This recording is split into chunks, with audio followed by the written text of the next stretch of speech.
Hello, just as a heads up, this video was made yesterday, so things might be a little bit off.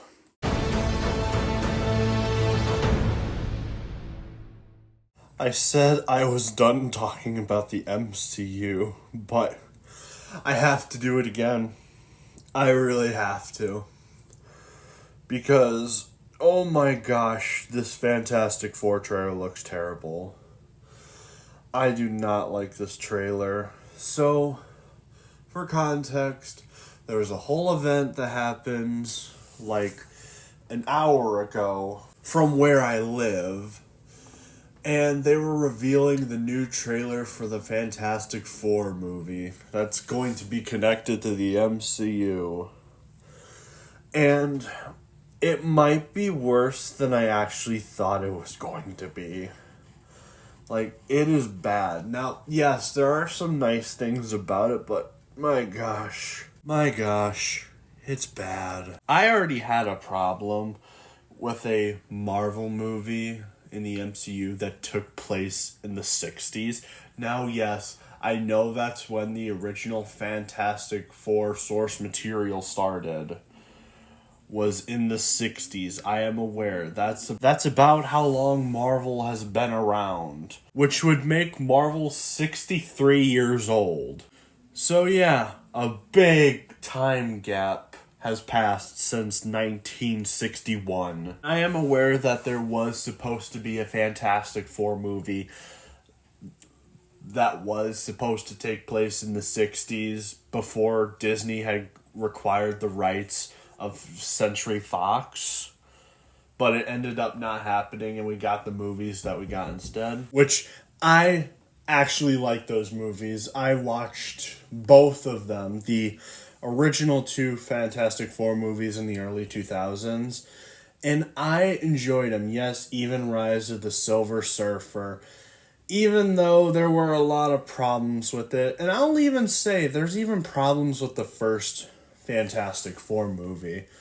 So, I think for the most part, the film was good, but there were weird elements to it. Like, one example for the first movie was Doctor Doom. From what I gathered on the stuff that I did see of Doctor Doom, yes, I didn't read the original comics, but I do plan to. I did get a couple of Fantastic Four, like the OG ones.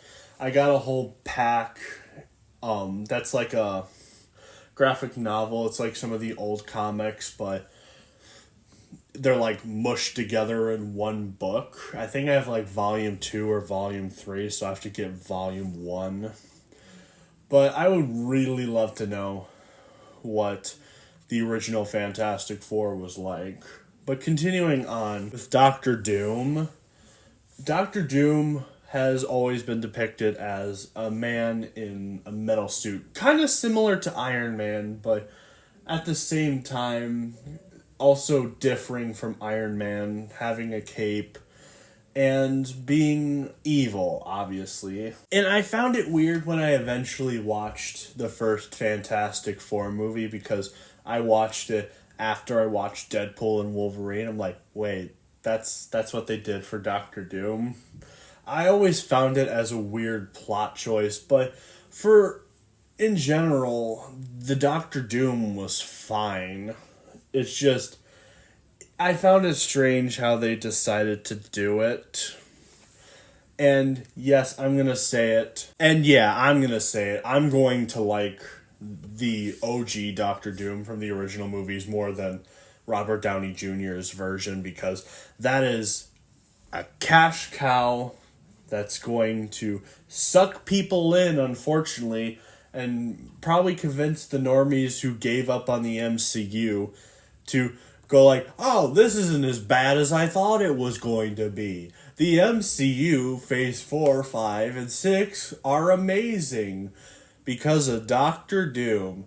Even though Doctor Doom was straight up pulled out of nowhere because the guy who did King got arrested, and he wasn't even a good King. I'm going to throw that out there. And all the SEALs, the MCU SEALs, just start arr. It's ridiculous. Like, I know somebody who Actually, I know two people who are excited to see Robert Downey Jr.'s portrayal of Doctor Doom, but I just don't want it. I know it's a ploy and it's lazy casting. Maybe you could have had a Doctor Doom in the MCU, which would have been cooler than the original one from the early 2000s. Who knows? But Marvel just decided, just bring Robert Downey Jr. in. We need to save this franchise! With the same tactic they've been trying ever since Phase 4. And it is just unbearable. And I think some people are going to fall for it, but hopefully not too many will fall for this. Because we need to stop giving Disney money. We really do. Like, Disney is a company that never learns.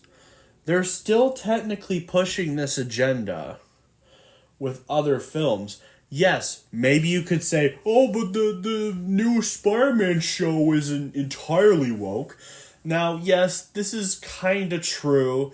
I feel like there are woke elements to it, but I'll save that for another video. But I'm going to take a pause from the discussion of the MCU's rapid decline.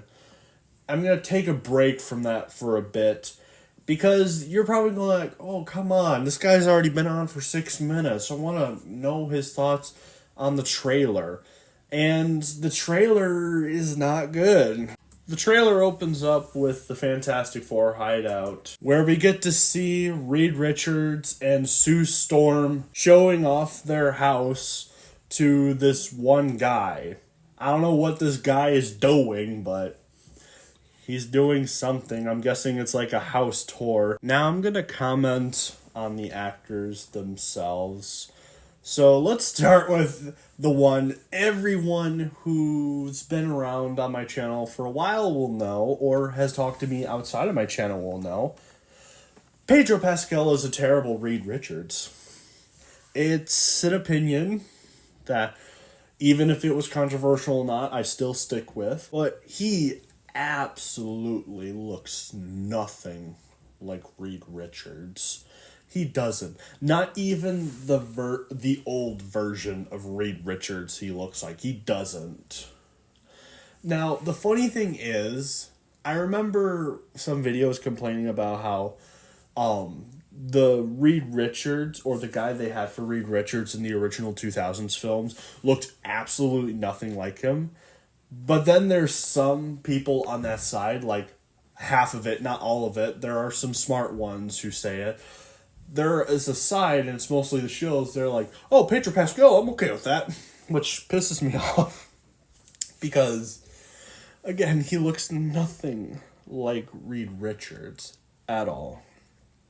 And, yes, I'm going to say it. The guy from the original 2000s movies looked like Reed Richards more than Pedro did. Even John Krasinski looked more like him, which was a fan cast.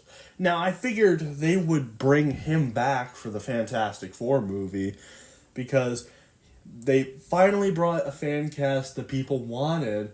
He looked like the character. He did a decent job, even though he was an idiot in that movie.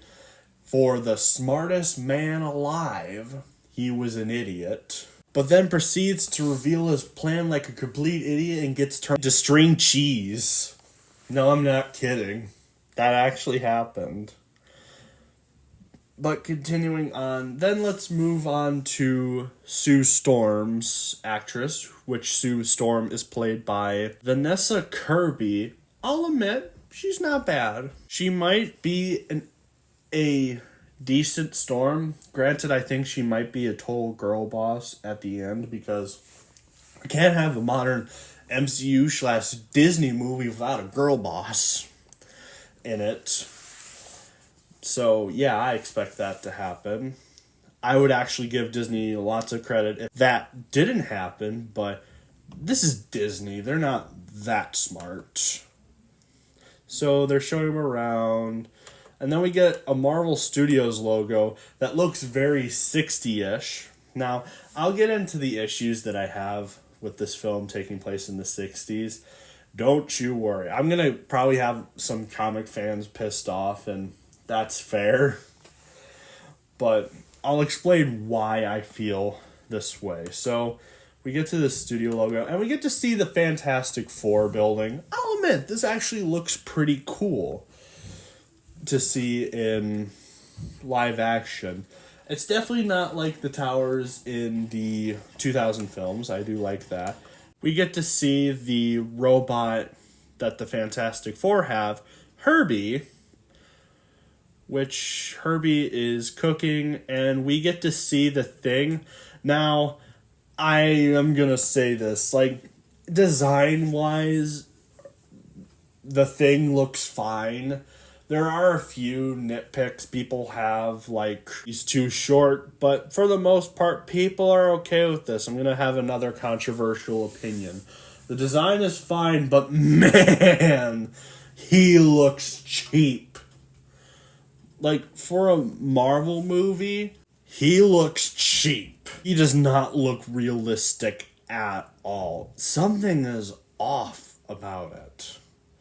Now, this could be an early version of the animation or CGI. Now, yes, I can see someone going, oh, that's because it's a suit, not CGI. You're such a dummy. Well, yeah, I already knew that Thing was a costume, but they clearly used some CGI for him to make his mouth move around, because if you look at the promotional image, it doesn't look like that Thing can speak. This isn't like the old days of Star Wars. Now, this is something I kind of disagree with a lot of people on my side on. People are saying that they need to stop CGI in general. I kind of disagree with that, because, like, CGI is definitely helpful for movies. Like, we've made so much progress over the years. Now, has Disney been using too much CGI where they can't afford the CGI to look good and it looks unrealistic? Absolutely. I don't think the problem is CGI. I think the problem is that Disney is using too much of it. Like, there should be a limitation to an extent, but granted, CGI can also create groundbreaking things that practical effects cannot accomplish. That is a straight up fact. But the reason we still need CGI, we need to make sure it's somewhat convincing. And it's possible to make CGI that's somewhat convincing. And I'll say it's accurate to how the Thing looks. It looks cheap. Design's good, but it looks cheap. Kind of like Rise of the Beast, for example. Or those small group of Marvel fans who happily are Transformers fans at the same time. Like, Rise of the Beast didn't have bad designs, but the movie itself was a downgrade from the other movies. Now, granted, Rise of the Beast's reasoning was a bit different from this movie. This is a Disney movie, basically.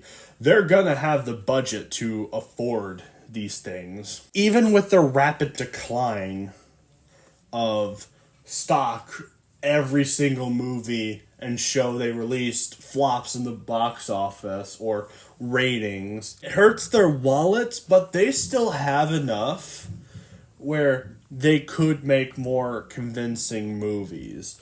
Now, I'm not saying, like, full-blown budget like they've been doing lately. I think there is a good idea of cutting back on the budgets of movies because they've been going way too high. This is something that every Hollywood movie has been doing. They've been going to an extreme budget where it's going to be impossible for them to get the money that they need to have the film succeed. At the same time, there's a lot of films in the old days, or currently not the current days for sure, like early 2000s days, where the budget wasn't... It was a pretty decent budget for a movie, but it looked way better than anything that Hollywood's been putting out nowadays. But continuing on with Thing, he starts clapping and saying okay like twice because what Herbie made was absolutely delicious. I don't know. I kind of find it cringe. It's not great. No, like you could have had him impressed with the food, but you could have literally done anything. Now I think the clapping's fine. It's just the dialogue that is all off. It just comes to me as cringe, but that's just my personal opinion.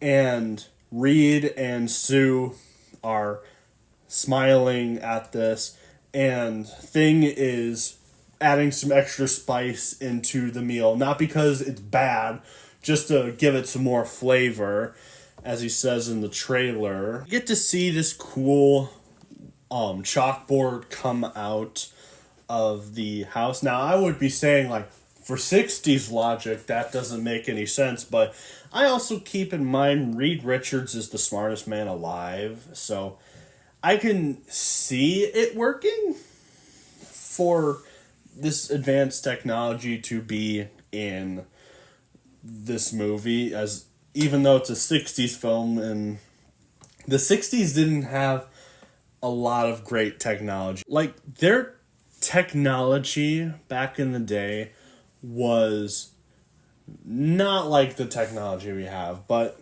again, it's Reed Richards. I'll let it slide. And Reed Richards is doing some sort of calculation, and he's talking about how he remembers the day that him and his team went into space and they gained their abilities. And we get to see, like, Sue, like, going back and forth between being invisible and being visible.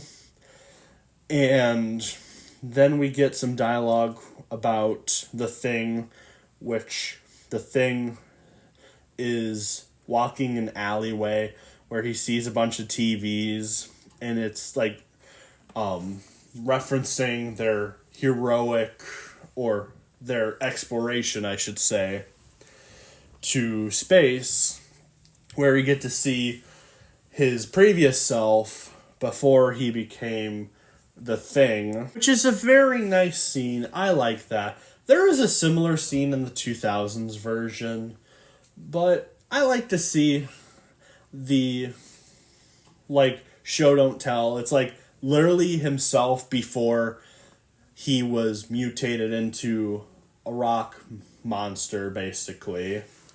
It's a nice shot. I like it. And then we get to see Johnny Storm. Now, originally when I saw Johnny Storm, I'm like, no, that is a terrible casting choice. And the one who's playing Johnny Storm in this movie is Joseph Quinn. And then also the one who's doing Ben Grimm, which is the Thing, is Eben Mosbarak. I could be pronouncing that wrong. I am so sorry. Like, I suck with names really bad. So I apologize. Continuing on, he looks fine now on, like, the promotional art. And we get a cool scene of him flaming on, which was awesome to see. Now, I'm going to bring up something that I didn't share on the internet whatsoever, but I feel this way, and I don't care what anyone thinks, even if they agree with me or disagree with me. I hate the designs of the Fantastic Four suits. They are awful. I hate them. Like, with a burning passion. Like, I know it's supposed to be the 60s, and they're not supposed to be like the suits we have now, but even the original Marvel comic suits looked way better than these abomination of suits. Like, I remember seeing the first suit of the Fantastic Four in the promotional image. It was Johnny Storm, and I'm like, ew, gross! Like, these are some of the worst costumes I have ever seen. It's another example, they look cheap. Like, it does not look like a costume at all, like a professional superhero costume. Even the original comics, looking at it right now, looked way more superhero inspired costumes than the cheap ones, the China made ones that the MCU is using. Now I could see some shill going like, "Oh, that's not fair to compare these suits to the comics because they're drawings and this is real." Well, if we're gonna pull that logic, I'm gonna say all the Fantastic Four suits before this movie also look way better than these new suits. Okay, editing DB here. I just looked up the suits from the 2015 movie. I'll give the MCU one credit. They look somewhat better than the 2015 ones. Like, my gosh, these 2015 suits are awful.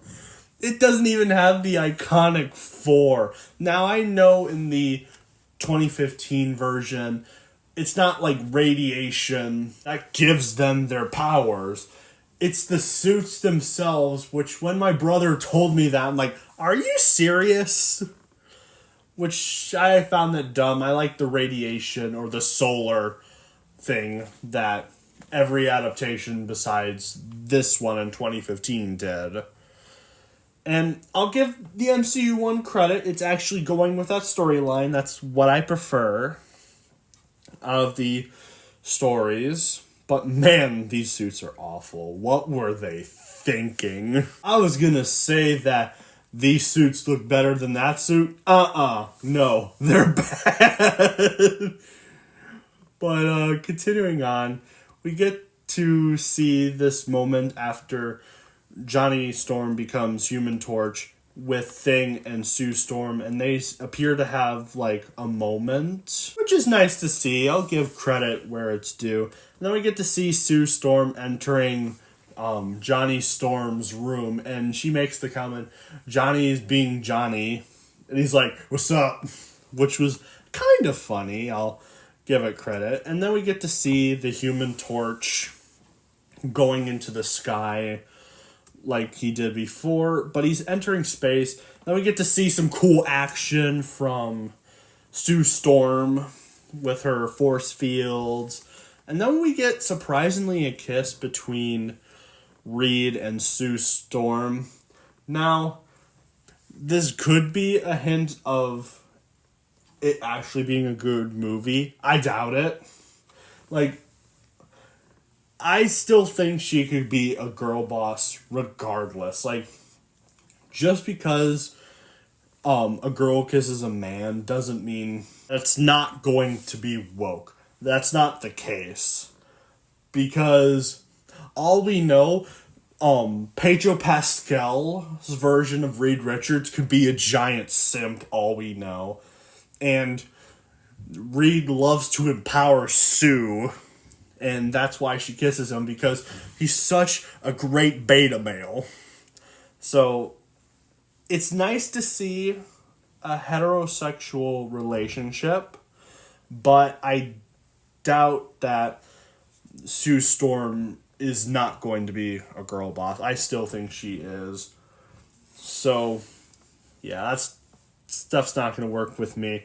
Then we get to see Johnny Storm in space. That's pretty cool, I guess. Then I'm falling. Then we get to see, like, chaos and destruction in the sky. Who knows what's going on here. It looks like a meteor shower, actually. Then we get to see some kids with Thing masks, which was actually pretty cool. We get to see the Fantastic Four's car. And we get to see Johnny Storm flying through the sky, the Thing running. We also get to see this random guy, this random old person in the film, which they have no idea, we have no idea who this is. There's a bunch of speculation with who he is, but I'm not going to go those rabbit holes because I have no clue who this is. We'll have to see, or we'll have to see when the movie comes out, or I should say, I'll have to wait and see when the reviews come out, is what I say. Then we get to see Reed in space, and we get to see the city that the Fantastic Four are in, with a giant shadow looming over them, which is in the shape of Galactus. And then we get to see Galactus's helmet, which is actually pretty cool. I think me and many people wanted Galactus in the MCU. Granted, I think we should have had Galactus as the villain of this saga instead of Doom or Kang, because Galactus is like one of the obvious choices to go next with Thanos, because the problem with Kang and Doctor Doom, like, yeah, they're cool supervillains and all, but when they compare to Thanos, they kind of fall short, in my opinion. So, just seeing Galactus in this time age just doesn't work. Now, I'm going to bring up a bunch of reasons that I have with Galactus being here in a bit. So, we then get to see Sue Storm, and she's saying, as a family, which the Fantastic Four theme just starts playing, and then we get to see the Fantastic Four logo looking all 60-ish. And the first steps is the beneath title. And that was the trailer. Again, I'm not impressed with it. Yeah, there was some cool stuff to see, like Galactus, I'll say, was one. But once you think about it, Ralph Ineson is Galactus? Interesting casting choice. I'm getting distracted. So, there's a couple issues I've had with this. Why don't we bring up the obvious one, which I brought up first, and that is the issue I have with a film taking place in the 60s. Now, yes, I'm aware it's a big essential of the source material, and neither of the Fantastic Four adaptations that we had in the past did that. And I would say, for the most part, I would be open to a Fantastic Four movie in the 60s. But the problem is, with the context of the MCU, it doesn't work, in my opinion. And if you have a counterpoint to explain why you think it does work, I'm open to it. I'm open to discussion, and I would actually like to see how I could be wrong about this. But as it stands right now, it just doesn't work. Because it made sense in the original comics to be in the 60s. In the context of the MCU, it really doesn't work at all, because first of all, there was no mention of Reed Richards anywhere in the MCU until Multiverse of Madness. Like, where has Reed been this whole time? And how come for the smartest man alive, unless they're not going with that? But it seems they are, from all the math equations he did in one of the scenes in the trailer. There would be, I feel, some sort of mention, like, we mention, like, geniuses like Albert Einstein all the time. There is no way that there would not be a single mention of Reed Richards anywhere. Even if, like, Tony Stark didn't meet Reed Richards, there would be something about it, because we tend to keep track with all of the smart minds through the many generations of our country and geniuses in other countries. That's just a straight up fact. Now, I could see someone going like, oh, but they didn't have the rights to the Fantastic Four before. Which I already know, they were owned by Century Fox. But you could have had at least some sort of reference. You could have made a reference to smartest man alive. You can't trademark something like smartest man alive, because there's a lot of people that they would probably consider as smartest man alive. So it could have worked, and it would have been a nice little Easter egg. And also, an issue with the Fantastic Four taking place in the 60s, which is also going to involve the topic of Galactus. Thanos looks like an absolute chump now. when it comes to the MCU. Now knowing that Galactus entered their world in the 60s, before the whole event. In the Infinity Saga, they treated Thanos like he was this extreme threat to the entire universe because he snapped half of reality out of existence and it was an alien attack. But then when you compare it to a giant being, yes, I know they shrunk him down a bit, but when you compare it to a giant being like Galactus, Thanos looks like a chump, as I said before. And some people should not take Thanos seriously in the context of the universe. Because imagine like the young people are scared of Thanos and his army, and an old guy like, "Oh, that's nothing. Once we had a giant being come to our planet to try to destroy us." Do you see how stupid that sounds? Like, it made sense for the comics and stuff. Because in the comics, unlike the films, they didn't have legal issues. All the characters that they had were owned by Marvel Comics. But then when it comes to the films, it was like Marvel Studios owned the most of them, but then Sony owned Spider-Man and Universal owned Hulk, and then also Fantastic Four, X-Men, Daredevil for a bit, Blade, and other companies owned a bunch of characters that Marvel Studios didn't own, which conflicted with how the world could have been built. Now, yes, I and many people think that it would have been awesome from the start of the MCU. We had our X-Men, our Avengers, our Fantastic Four, and all of our heroes together in one universe. But unfortunately, in the world of legal rights battles, of ownership of characters in films, unfortunately, that was impossible. And yeah, it sucks, but we gotta keep that in mind, and it just adds more problems to the MCU. Also, another question, where was the Fantastic Four during the events of the Infinity Saga? Where were they?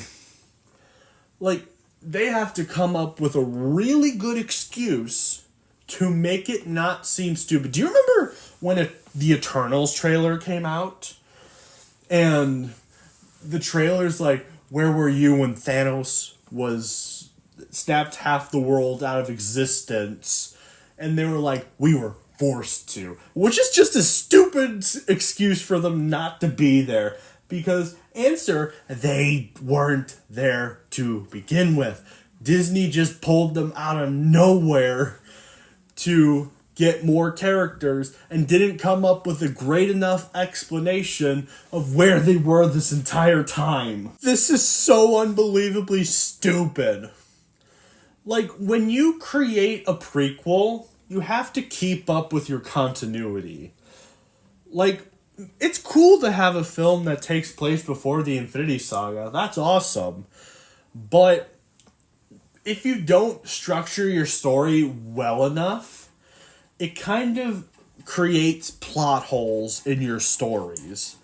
And granted, this is something that Marvel's been doing ever since the beginning of Phase 4. They've been creating a bunch of plot holes and introducing stupid concepts to the lore. I'm looking at you, variants! So it just creates a bunch of problems for the lore, which is nothing new for Disney. They've been doing this retconning and not thinking lore through for years.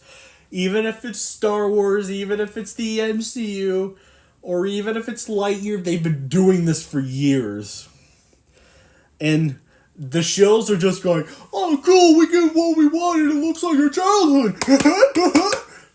It's so frustrating. Now, there are some people that did grow up with the original comics that are based and calling out certain things, like Pedro Pascal looks nothing like Reed Richards, the trailer doesn't look great, but also complimenting some things that the trailer had shown.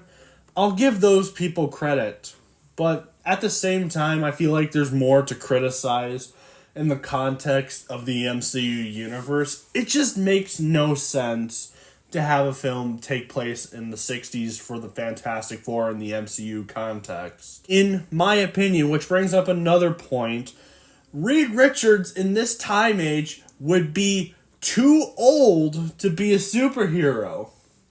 I know this film takes place in the 60s, but I'm guessing they're going to bring the Fantastic Four of the MCU into future projects, like Secret Wars or Doomsday or anything like that. I'm guessing they're going to bring them in to help out the heroes of that time.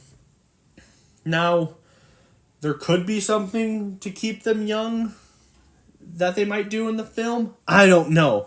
But at the moment, they would be too old to help with anything, including this garbage saga that Disney has now created called the Multiverse Saga. It's just... It's bad when you really think about it. And then also, we can't forget about Julia Gardner, who is going to be the new Silver Surfer, which appears to be a whole separate character, which I guess is cool, but at the same time, where's the male one? Oh, they probably forgot about him, I'm not gonna lie. Where is Norrin Rad? Where is he? So, I could see some people thinking, oh, it's just obviously a whole separate character, it's not gender swapping. But at the same time, if that's the case, where's Norrin Rad?